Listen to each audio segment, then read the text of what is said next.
Hello and welcome back to chapter 5, lecture number 8.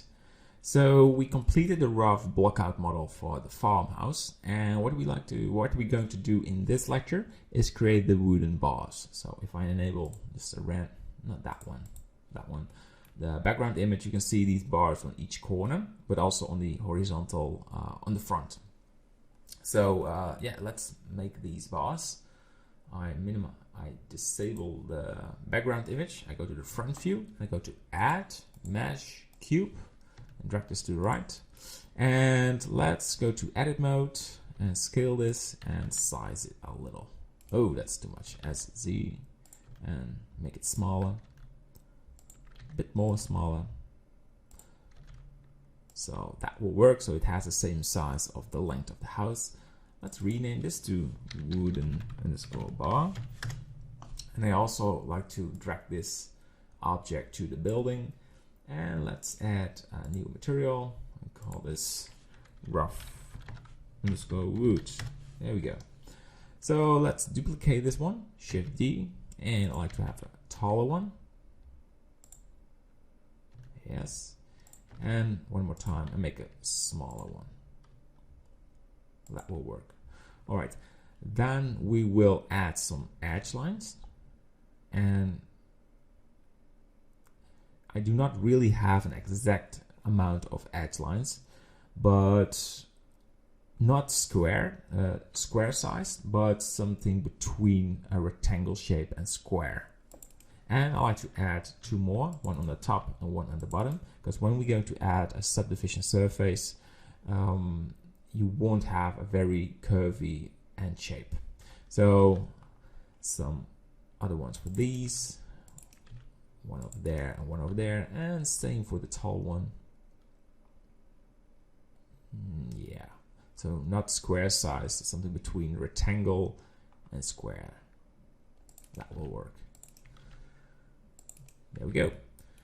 So we have these bars, and we go to the wireframe. We select all of them. Let's toggle to the UV editing.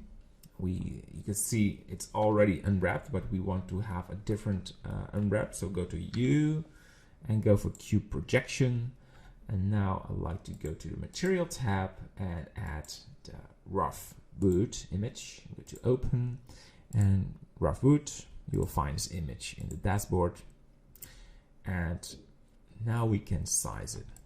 So let's toggle to the render view. You can see it's very dark, so let's add light, sunlight. This is just for the preview. Let's add a value of, let's say 4. That will work. And the environment light is dark gray, so let's add a sky texture and make this 0.2. All right, so we have a nice preview. So we can size this a bit more. Yeah.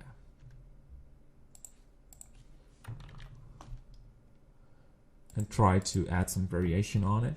So I select the vertices and I just move this. All right, same for these.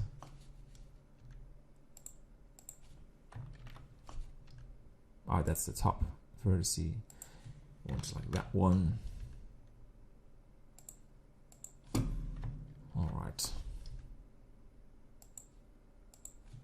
And that one as well.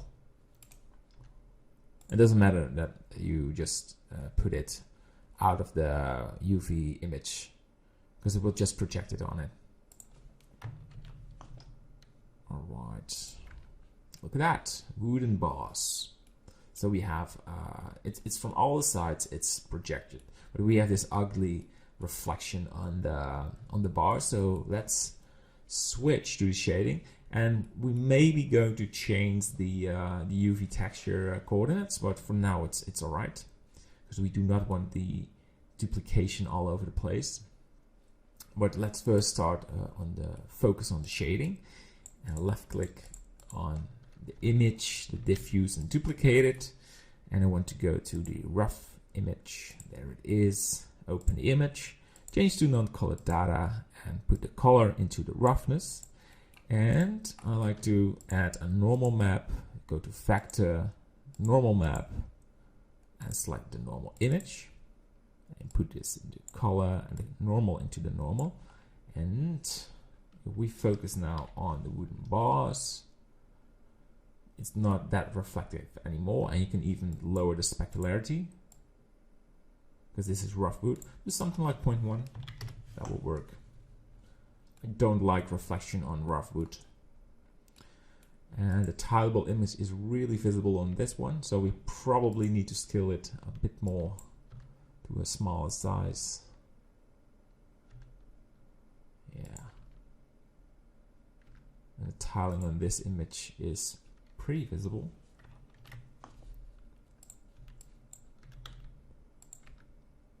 All right. Good. So the next step is adding a displacement map. So let's go to the solid mode so we can see these bars. You go to the modify tab and add a subdivision surface. And we want to have a displacement. There it is. We need to select the image, go for new one, and go to the image tab and add a displacement. There you go. And let's go to the modify tab. You want to have UVs to be selected. And you can see these are very rounded shaped.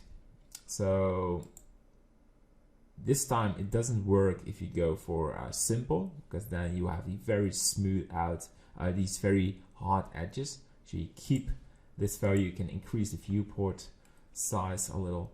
But what works is add these edge lines. There you go.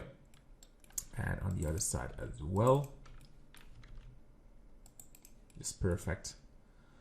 And object shade smooth. Check if you have rotation and scale, so you have the right scaling. And we can add one more edge line on the bottom. All right. So if we go to the render view, you can see it has a nice curvy shape, so it's not that straight. And you can, if you want, to go for a value of 3, that will boost the roughness shape, but it also hit the performance. So let's toggle the render view to a sample amount of 3. All right. So we now have wooden bars and we can put them all over the place. And that's what we're going to do in the next lecture. So I hope you enjoyed this lecture and see you in the next one. Bye-bye.